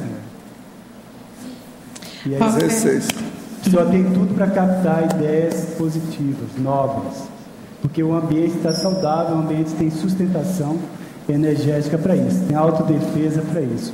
O fitoectoplasma ele contribui muito nisso. Autocompensação, autodefesa, e aí você entra automaticamente no estado de homeostasia mais facilmente. Agora, o que tem mais aqui, devido à plantação e à natureza, é 7 léguas, pingo de ouro e cosmos. Cosmos é impressionante nessa área, como é que ele nasce, a florzinha o ano inteiro. Né? Roberto, aqui no B, eu estava vendo laboratoriologia, aí tem o laboratório de cosmeticologia e sinalética energética. E eu me lembrei que lá na IAC tem o de fitoconvivialidade, eu não sei bem qual é o nome dele, que ele é dentro da, assim, é um laboratório na árvore. E aí qual é o nome dele? Eu pensei que ele podia... Como? Fitolab, eu acho que ele poderia ser incluído aqui, né? Sim, vamos incluir. Ok. O nosso Fitolab aqui é mais antigo que o de lá. Ele sempre existiu ali embaixo. Roberto, com relação à percepção extrafísica e a questão vegetal, quer dizer, e toda a parte da biologia, você poderia discorrer um pouco qual é a sua percepção com relação a grupos de especialistas e também de todo o trabalho extrafísico realizado a partir da biologia da Terra? A partir da biologia, bom, o que a gente tem falado aqui é da questão do fitoectoplasma, né? Então, do ponto de vista do parapsiquismo, acho que um dos principais investimentos, além da gente estar investindo aqui nas árvores, do ponto de vista da ecologia, da proteção contra o UV, por exemplo, a gente tem esse investimento da sustentabilidade energética para a gente mesmo, a autodefesa energética. Então, se a gente convive com consciências especializadas em fitoectoplasma, em fitoenergia, então essas consciências não estão trabalhando, não investiram nisso à toa, né? E não incentivam isso à toa. Então, porque tem uma eficácia assistencial, evolutiva, nesse sentido, ela é compensatória, né? Então, vale a pena investir no aconchego botânico. Agora, gente, eu queria aproveitar que é o verbete aqui do professor Roberto para perguntar. Uma pessoa, uma vez, trouxe para a Graça e para mim um vaso de amarílis. que é aquela flor enorme, que é assim, ela chega e fala assim, cheguei, ela toma conta de tudo. E agora nós estamos colocando um local para colocar vasos na porta de casa, num lado e do outro, que eu já tinha isso, mas agora nós estamos trabalhando sistematicamente no processo. Então eu queria saber se alguém aqui conhece o que é Amaryllis, para saber quem é que me deu aquelas flores, que eu não sei, que o negócio apareceu lá há muito tempo, ela dá só numa determinada época do ano. Vocês conhecem Amaryllis? Agora, foi alguém aí, quem é que deu essa planta? Quem é que trouxe? Vocês não sabem, não? Ninguém aqui, né? É gente que não está aqui. Alô, alô, teletertuliano, Amaryllis, vê quem é que sabe. Quem é que deu? Nós queremos saber a doadora do processo. Eu sei que é uma senhora, mas não sei quem é que trouxe. Na ocasião a gente não viu. Agora, quem conhece Amaryllis nunca mais esquece. É vedete de Hollywood. Você está entendendo? É fora de série. E nós estamos querendo colocar, eu vou colocar os negócios, já começamos a colocar na entrada de casa, eu quero pôr de um lado e do outro. Em vez de fazer um pelotão polonês, nós vamos fazer um pelotão florístico. Você está entendendo? A pessoa vai passar no meio da história. Que é isso que eu sempre quis fazer ali. Mas agora eles já estão pintando os supedâneos, os suportes para colocar tudo. Eu só tenho problema com o cheiro da Marília da Flor. Ah, sei. Mas isso aí você tem problema com o cheiro de tudo que eu conheço. Isso é uma exceção. Agora ela é linda, realmente, ela é linda. Não, a Amaryllis é de fechar o comércio. É fechativa, é assim. Agora a minha eu ganhei de presente da Tânia Guimarães. Você acha que foi dela? O meu foi presente dela. Eu preciso saber dela, então, se foi ela que trouxe. Eu preciso saber para ver onde é que tem isso em Foz, para comprar Amaryllis. Que aqui tem vários lugares, né? Florália. Na verdade, aquilo é uma batata, né, professor? Se vocês verem por aí, vocês me falam. Eu acho que aquilo vem de batata, eu acho. É, batata eu sei. Mas às vezes tem gente que planta. Tinha um homem que era aqui no meio do mato, o cara que queria que eu fosse até para o clube junto com ele, porque eu jogava golfe. Depois ele fechou aí, porque uma vez ele estava no meio do mato, eles foram lá e roubaram tudo dele. Assaltaram. Então ele foi embora. Esse homem tinha de tudo. Agora, para vocês terem uma ideia, ele tinha lá umas torceiras, sabe, de arbusto grandona, que era de fechar o comércio, inclusive com determinado tipo de palmeiras, que colocava em cima também de um suporte mais ou menos igual esse, dessa altura. Agora, tinha planta de 20 mil reais na ocasião. Valdo. O homem foi o que cuidou mais disso aqui nessa área toda. Valdo. Enorme. A gente encomenda a cor que você quer, manga, Amaryllis, o que você quiser. Seria bom plantar isso tudo aí, vamos ver isso aí. Tá. Fala para mim depois, se nós a gente vê ali que cores você quer e que tamanho, tá? Tá certo. A gente escolhe Outra e pede coisa, para entregar. Eu hoje mesmo estava falando aí com uma das minhas amigas que está querendo plantar algumas coisas para ela comprar o hormônio vegetal. Então eu dei para ela o número, mostrei o que é o hormônio vegetal, porque a maioria aqui não conhece isso. É muito importante o hormônio vegetal esse tipo de clima que nós temos aqui. Ele funciona bem. E o hormônio vale a pena, tudo fica maior. Então, você vai fazer uma concorrência da sua energia com o hormônio vegetal. Vamos ver quem é que dá mais, faz até experiência. Num você coloca o hormônio vegetal, no outro você põe sua energia. Vamos ver se você equivale àquilo. Tá certo? Vale a pena. Hoje eu dei para uma pessoa os dados todos para ela colocar e tal. Hormônio vegetal. Há muita gente aqui que não sabe nada disso. Eu já usava isso, eu era rapazinho, já usava esse negócio de hormônio vegetal. Vale a pena. Roberto, aqui em cima. Quando eu morei em Brasília, a Malu deve lembrar disso, notei que no parque lá principal da cidade, bastante visitado e tudo, tinham várias árvores inclinadas. Chegando às vezes a 45 graus, assim, umas inclinações meio estranhas e incomuns, né? E o que pode ser isso daí? Algum tipo de situação local, algum problema específico daquele pé? Ou... Tem umas três, pelo menos de cara, logo umas três hipóteses, né? questão de vento, oposição, se tem incidência direta em relação a alguma oposição, o solo raso, às vezes a localidade que ele está um solo raso e aí não permite a estabilização das raízes e o crescimento vertical estável. Ou também o próprio, como é região de cerrado, o cerrado tem muito alumínio e uma deficiência do solo também bem característica. Isso você pode observar que boa parte das árvores do cerrado são contorcidas, são bem contorcidas. Então pode ser essa questão de deficiência nutricional lá do próprio local. Agora, uma questão também curiosa, que é o seguinte: às vezes tinha um exemplar no meio de uma série de outras eretas, normais, entre aspas, mas aquele indivíduo torto, completamente torto, às vezes fazendo até uma segunda enraizamento. Ele entortava tanto que ele enraizava de novo a ponta, né? Fazia como se fosse um arco. Mas isso é comum.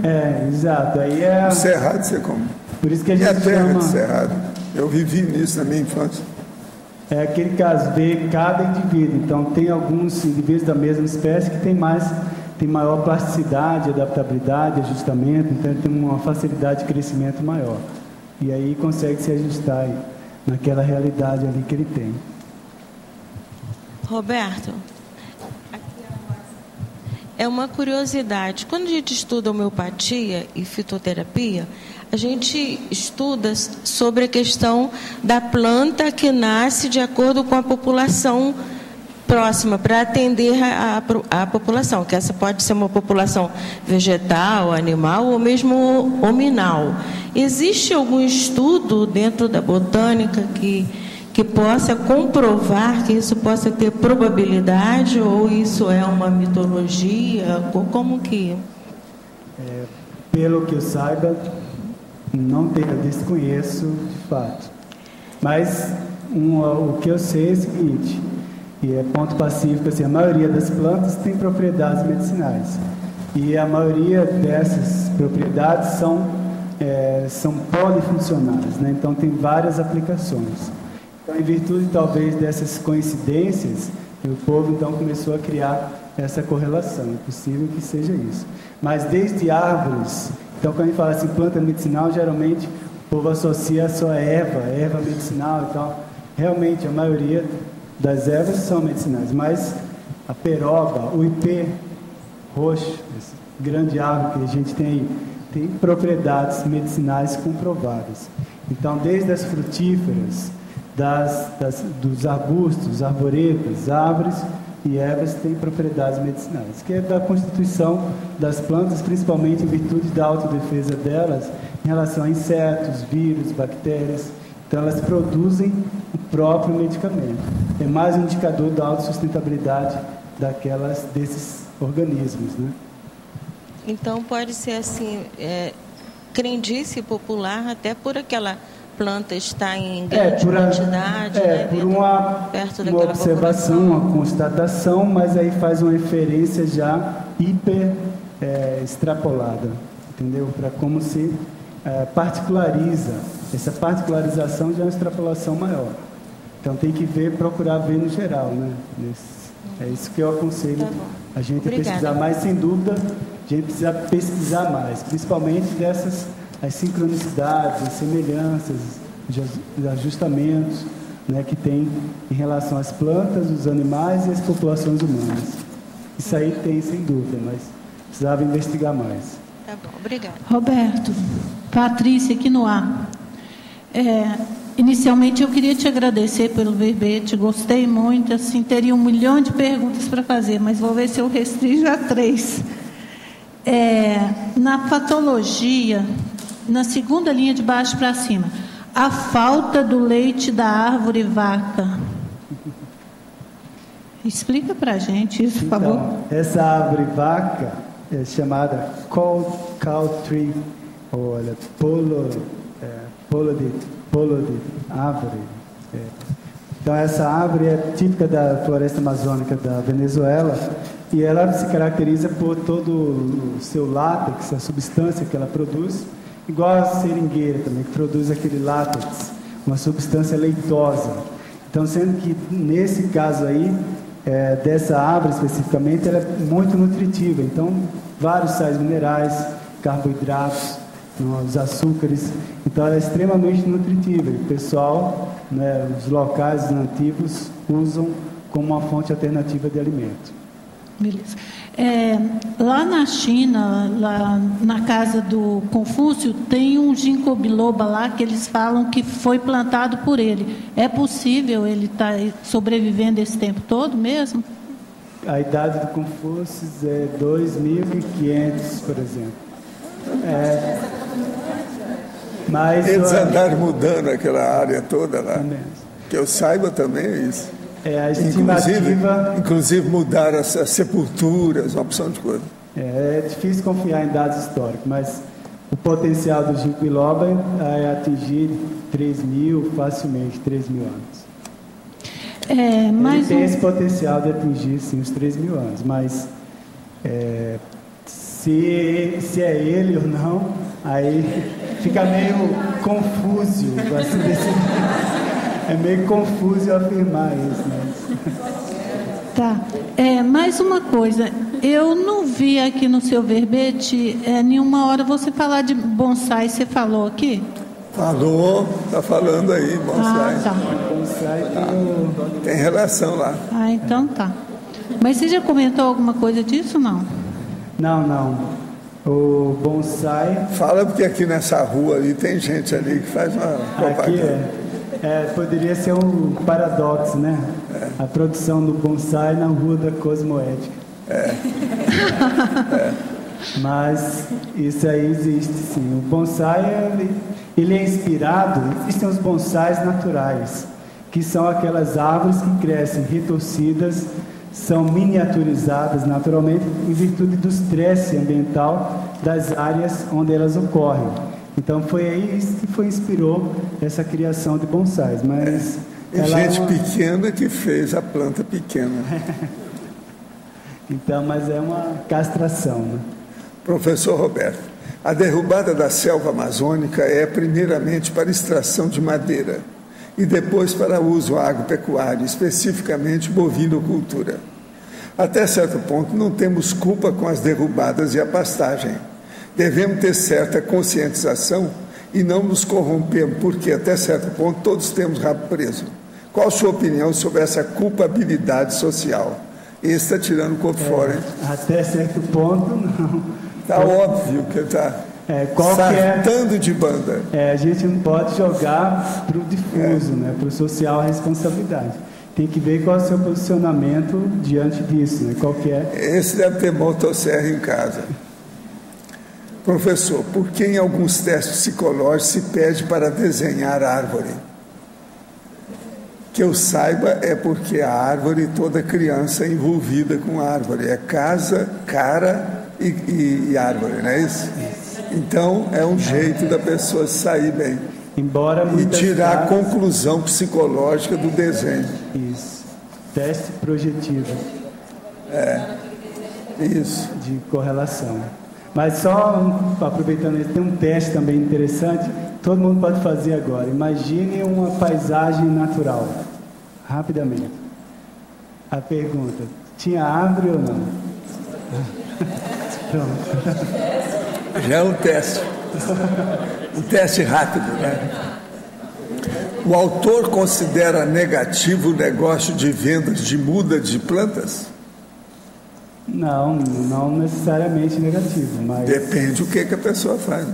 Qual que é a necessidade da pessoa, qual que é o objetivo dessa comercialização. A gente mesmo vive adquirindo plantas, a gente tem vários jardins aí, fornecedores... Florárias. Que a gente lida diretamente aí, não tem nada de negativo. Agora a questão são as prioridades da pessoa.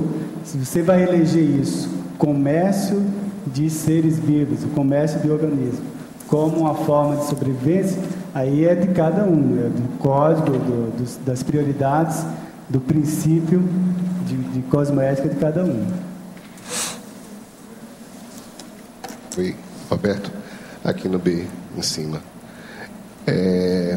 Você falou muito em desmatamento aí, tudo sempre em larga escala. Assim, eu tenho um exemplo, eu sou de Recife. Lá em Olinda... Eu também. Você também é de Recife? lá em Olinda tem uma reservazinha que é um cinturão verde da Cidade Alta. E o que se vê, às vezes, nessas cidades, não só lá, estou citando como exemplo, mas é um desmatamento silencioso. Ele vai cortando, vai podando a árvore, porque é proibido ele tirar a árvore de lá da casa ou do negócio lá que é dele, então ele vai cortando aos poucos. Eles podam para fazer os bonecos gigantes? Não é nem para fazer os bonecos, porque eles vão cortando mesmo para ganhar espaço. Então eles vão cortando galho a galho a árvore durante um tempo bem prolongado para fazer esse desmatamento. É isso, e uma outra coisa que eles fazem também é algumas reservas que eles viram uma negociata e abre para alguns resorts, principalmente nas áreas de praia também. Tem esse tipo de desmatamento que ocorre, que passa meio desapercebido do grande público, né? Esse aí é o típico do capitalismo, né, selvagem, né? Então, o caso lá do maior cajueiro do mundo, um dos problemas é que ele continua crescendo lá e está toda a área urbana, não tem mais para onde crescer, é proibido danificar. Então o pessoal tem esse conflito lá, porque ele cresce, está invadindo as estradas, quer dizer, a urbanização cresceu em volta da área. Agora, em termos de desmatamento, chamaria atenção para essa falácia, vocês estarem mais atentos a essa falácia da mídia, que às vezes sai em relação à redução do desmatamento. Então, o que geralmente ocorre, o que ocorre de fato é a redução na taxa, quer dizer, o número de árvores, né, ou área cortada por ano. Então, a taxa pode diminuir, mas o que de fato diminui o desmatamento é reflorestamento. Então, tem que ver se há uma compensação aí. Geralmente não é. Então, eles publicam, eles anunciam na mídia que reduziu o desmatamento, mas, na verdade, reduziu só a taxa, diminuiu a quantidade naquele ano, mas ele é acumulativo. Isso ocorre em todas as áreas por aí. Seria bom a turma lá fazer uma marchinha de carnaval ou um sambinha para o carnaval sobre Ofeia. Em vez de Olinda, Ofeia. Duvida se você até que essas coisas mudam. Essas coisas que pegam o povo. Isso aí seria o ideal. Uma marchinha, feia, feia, feia, feia. Era linda, linda, linda. E por aí vai. E mostrar essas coisas todas que estão fazendo sujeira, né? Tem que causar algum impacto para ver se as pessoas raciocinam sobre esses maus hábitos, pequenos hábitos que são acumulativos.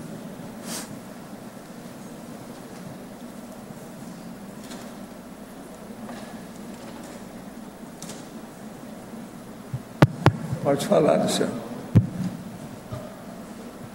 Olha que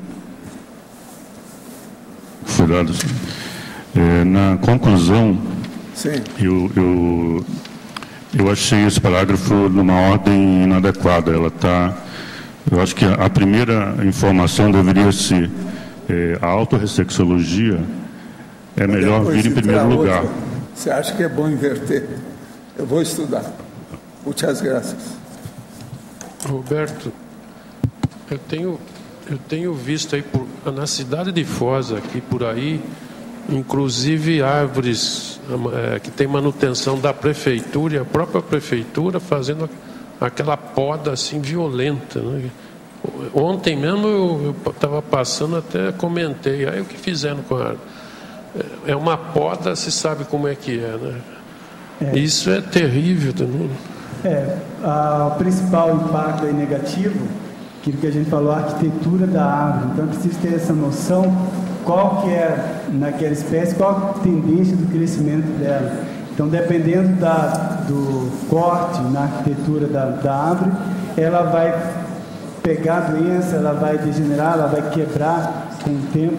Então, isso podendo causar, inclusive, acidentes para os pedestres, enfim. Isso aí comumente ocorre. Agora tem uma poda que eu vi ali também, atrás do Mufato ali, Eles deixaram para base, a árvore ficou um tronco só, é uma poda, na verdade, cortaram a árvore e deixaram o tronco, né? Sei lá. Mutilação total. Mutilação. Né? Agora aqui em Foz tem um exemplo próximo à prefeitura, tem inclusive um paradoxo interessante, né? É um consultório de advocacia que ele fez a propaganda, então tem uma estrutura de propaganda com o nome justamente em cima da árvore. Então usou a árvore como poste, né? Então para economizar talvez ou simbolizar algum outro poder da pessoa sobre o indivíduo, ele colocou justamente a sua propaganda diretamente no tronco da árvore. Isso ali perto da prefeitura, na rua da prefeitura, bem evidente. Agora tem a questão, eu tenho umas árvores lá no quintal e na frente da minha casa. Quando a poda da árvore, às vezes eu fico em dúvida até onde eu posso podar, que geralmente só podo assim embaixo e tal, mas deve existir alguma técnica de poda também. Tem que ver se é para o crescimento, se você quer acelerar o crescimento, se você quer manter a arquitetura mais ou menos da árvore, se você quer estimular lá a produção de frutos. Então aí tem vários, o ideal é se aconselhar com a pessoa, um técnico, chamar para ver o caso lá da árvore e aí dar uma orientação melhor. Mas aí tem vários estilos de poda, né? Então é importante gravar isso, né? Se você quer acelerar o crescimento dela, se você quer manter ela em determinada altura, controlar o crescimento, então estabilizar o tronco, então tem tudo isso que deve ser considerado. Essas frutíferas talvez não seja bom deixar crescer muito, não sei, para ela dar fruta nos galhos baixos ali, não sei. Tem que ver, tem árvores que são de médio porte, de grande porte, de pequeno porte, tem arvoretas, então tem que ver a espécie lá, qual que é a tendência dela. Né? Tá, ok.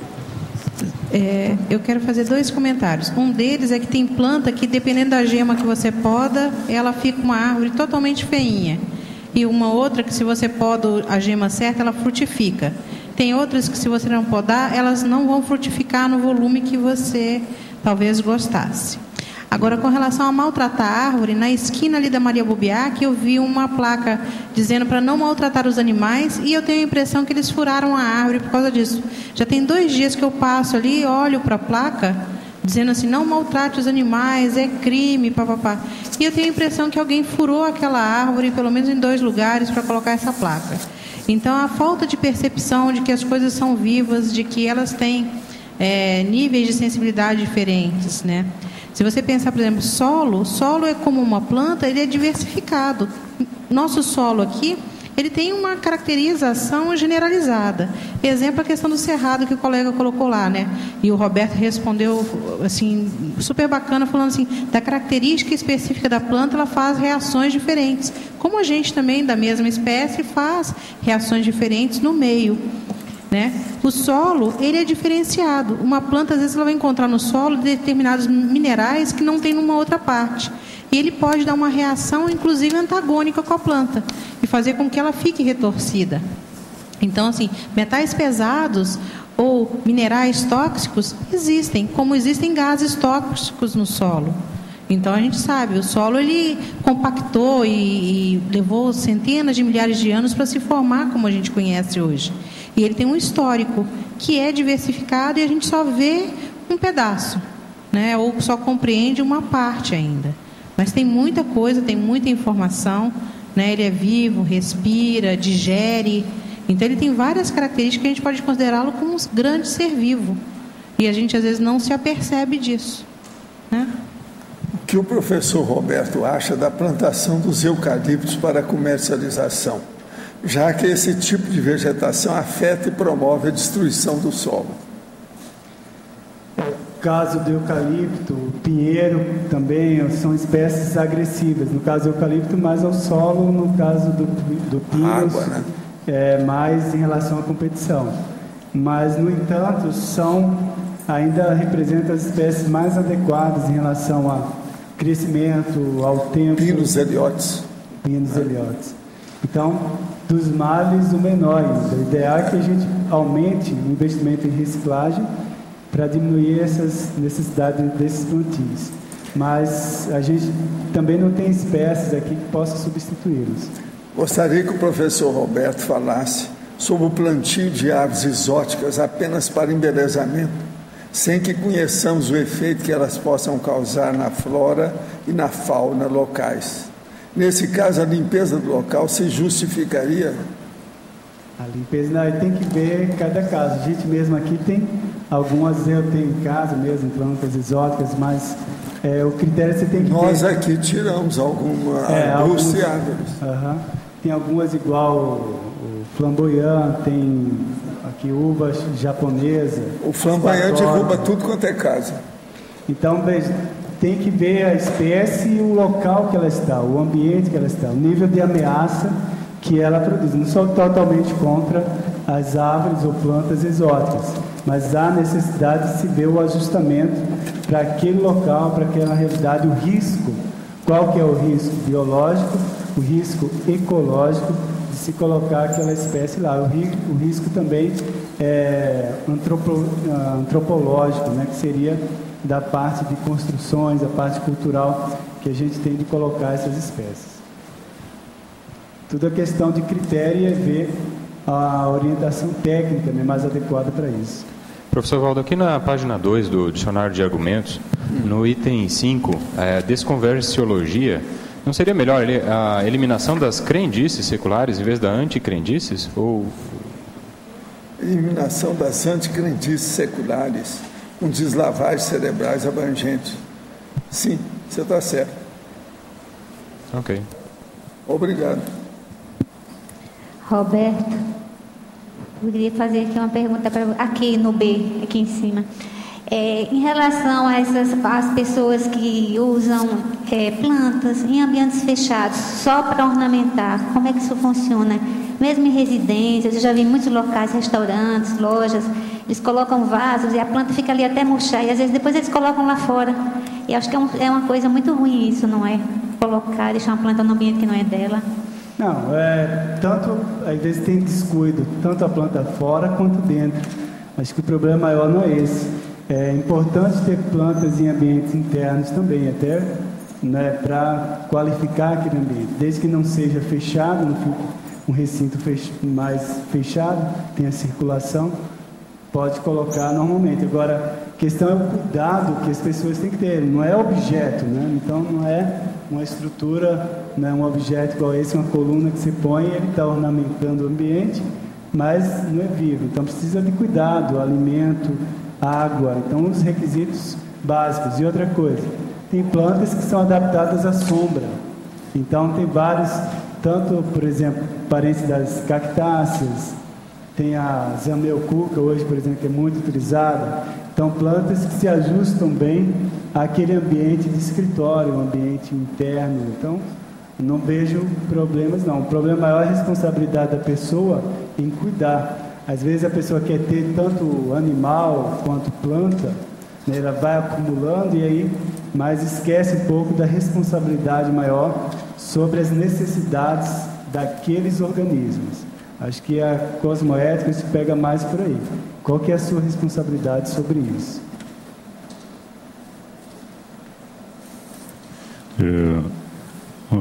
Professor Valdo, nessa folha aqui, no adendo, você fala que existem coisas que precisamos cortar, sem mutilações. E depois você fala assim, até cosmoéticas. O que seriam essas coisas cosmoéticas? Tem gente que fala que isso é cosmoético e não é. Você está entendendo? Inventam. Fala que o processo é cosmoético. Então, isso que eles falam que é cosmoético e não é, deve ser cortado, eliminado também. Aí, outra coisa, existe a cosmoética que é destrutiva. Isso também a gente tem que pensar. A natureza humana usa tudo que tem e há muito processo de desvio. É isso que nós queremos chamar a atenção aí. Às vezes o argumento lógico para justificar aquela autocorrupção sutil. Autocorrupção. Você não viu o nosso amigo aí defendendo o processo aí da desmatamento? Indiretamente ele está defendendo. Defendendo o modelo. Essa hipótese nós temos que acabar com isso. Essa impossibilidade não existe. Como é que fica? Isso é o processo da sustentabilidade. É a base de tudo. É a ecologia. O uso da justificativa lógica de um determinado caso para outro no qual não se aplica. Tudo a gente tem que estudar. Outra coisa, a pessoa falar em cosmoética não quer dizer que ela esteja vivenciando a cosmoética, é preciso examinar aquilo. Ver qual é a natureza da etologia, ou seja, do comportamento da pessoa. Isso não é fácil. O nível da ratificação. Qual a intenção que ela tem, qual o interesse que está ali dentro. É isso que nós queremos chamar a atenção do cara.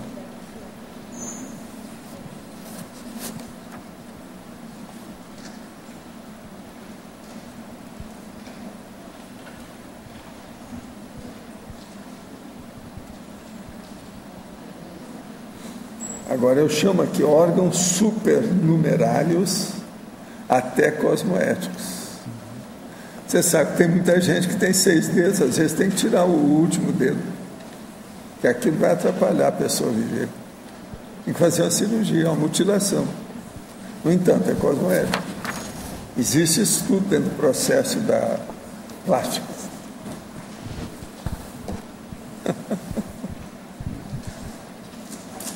Agora, você sabe que o problema da árvore também é uma plástica, né?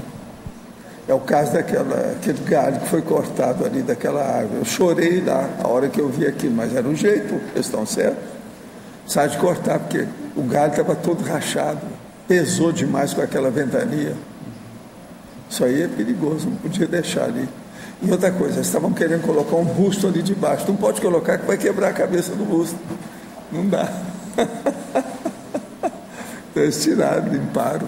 Agora é um galho enorme. Já pensou as milhares de amoras que aquele galho deu, esses anos todos que eu estou aqui? Ficava tudo preto, o chão todo. Fica meio roxo, azulado, depois fica tudo preto. Agora é impressionante aí a moreira aqui, como é que ela dá. É do ambiente mesmo. Aqui parece que a moreira nasceu aqui, parece nativa daqui. É impressionante. Dessas árvores frutíferas, das mais ricas que tem, né? Uma máquina produtora. É uma máquina produtora. Agora, ó, nós esperamos os outros 500 verbetes seus, tá certo? E os nossos comerciais, por favor. Obrigada. As pontuações da tertúlia de hoje foram 99 assinaturas no livro de presença, 26 perguntas presenciais, 18 perguntas respondidas online. E hoje vamos ter 5 recados. Verônica e Kátia, cursos IAC em Foz, Rosa, programa Verbetografia, Alcira, primeira Jornada Internacional de Conscienciometrologia, Alexandre, palestra online a Sinvexis, Miriam, colegiado de Intercooperação. E antes, os amigos da Enciclopédia. Boa tarde. Nesta época do ano, muitas pessoas visitam aqui o CAEC, a Cognópolis. E a gente quer convidar especialmente essas pessoas que estão vindo pelas primeiras vezes a conhecerem e usufruírem do Holociclo, da Holoteca e do Tertuliário, que são os ambientes mantidos pelo programa Amigos da Enciclopédia. Também queremos anunciar aqui a premiação do programa Amigo da Enciclopédia. Para quem fizer a renovação da assinatura ou a nova adesão no mês de dezembro, vai concorrer aí uma máquina fotográfica.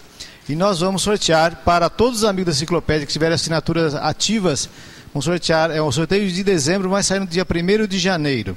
Vai ser um iPad. Então, quem quer concorrer a um iPad 2, torne-se amigo da Enciclopédia, tá certo? E todos aqueles que estão com assinaturas em dia também vão concorrer no dia 1º de janeiro. Então, novidade aí, depois vão anunciar alguns cursos também. Mas o prêmio desse mês, desse sorteio do mês de dezembro, é um iPad 2.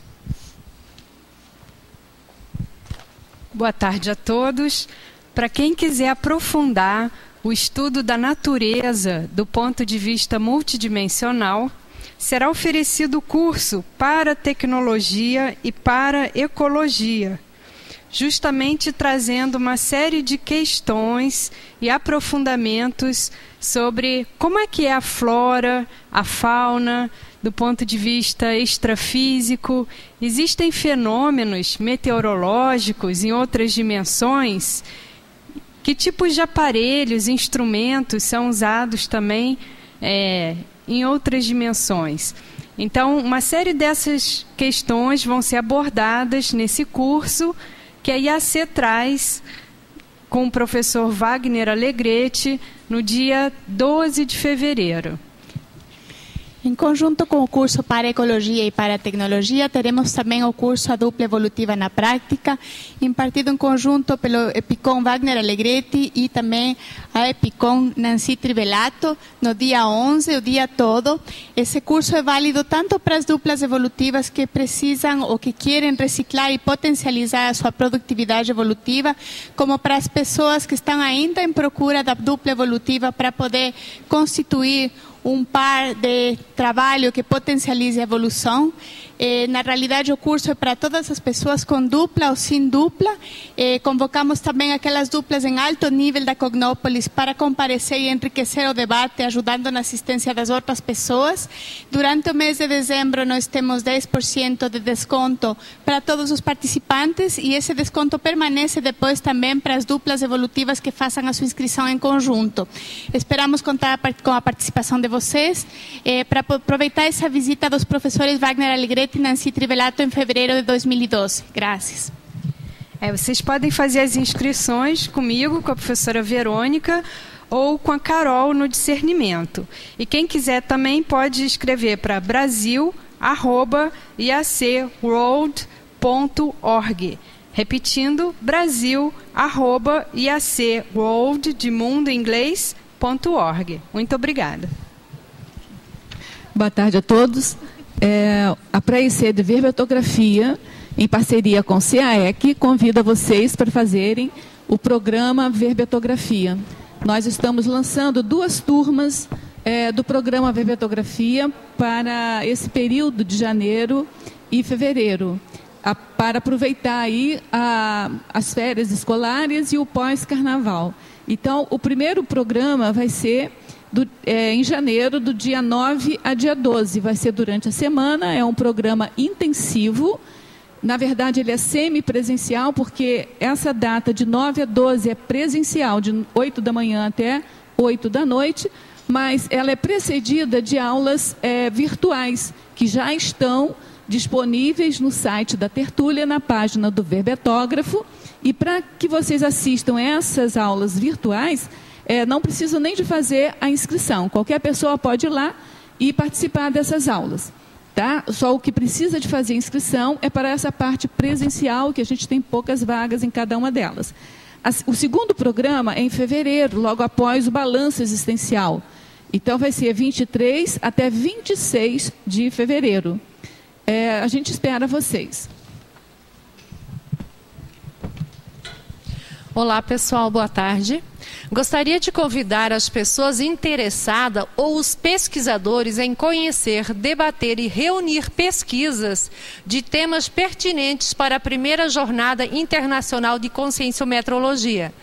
O evento ocorrerá nos dias 6, 7 e 8 de julho de 2012, no Discernimento Cognópolis, Foz do Iguaçu. O objetivo desse evento é promover a integração e a atualização dos pesquisadores e do público em geral sobre as pesquisas, as técnicas e os avanços na área da conscienciometrologia. Difundir a pesquisa autoconscienciométrica e o conscienciograma enquanto instrumento técnico de medida evolutiva da consciência. Os trabalhos podem ser enviados para jornadaconscienciometria@conscius.org.br ou o site da Conscius, www.conscius.org.br. Obrigada. Boa tarde. Daqui a alguns instantes terá início no site da Sinvex a palestra online intitulada René Descartes e a Invex. Nessa palestra eu abordarei relações da biografia e da obra do filósofo René Descartes e relações com a Invex enquanto possível inversor intuitivo, prós e contras. né? O site da Sinvex é o www.asinvex.org, né? Agora às 15 horas. Obrigado. Boa tarde, estou aqui em nome do Colégio de Intercooperação da CCCI. Gostaríamos de fazer um convite a todos os voluntários para estarem presentes hoje à tarde, dia 11, domingo, às 15 horas, no Tertuliário, para presenciar e estarem juntos na posse do novo secretário-geral da Unicim, que será o professor Marcelo Silva. Aguardamos a presença de todos. É para estar presente no discernimento. Tá ok, obrigada. Só para saber, vai ter boca livre, Marcelo? Vai, então todo mundo pode estar presente. O verbete eleito para amanhã é brilhareco intelectual, especialidade mental somatologia. Autora, professora Eliana Manfroy. Obrigada e boa tarde a todos.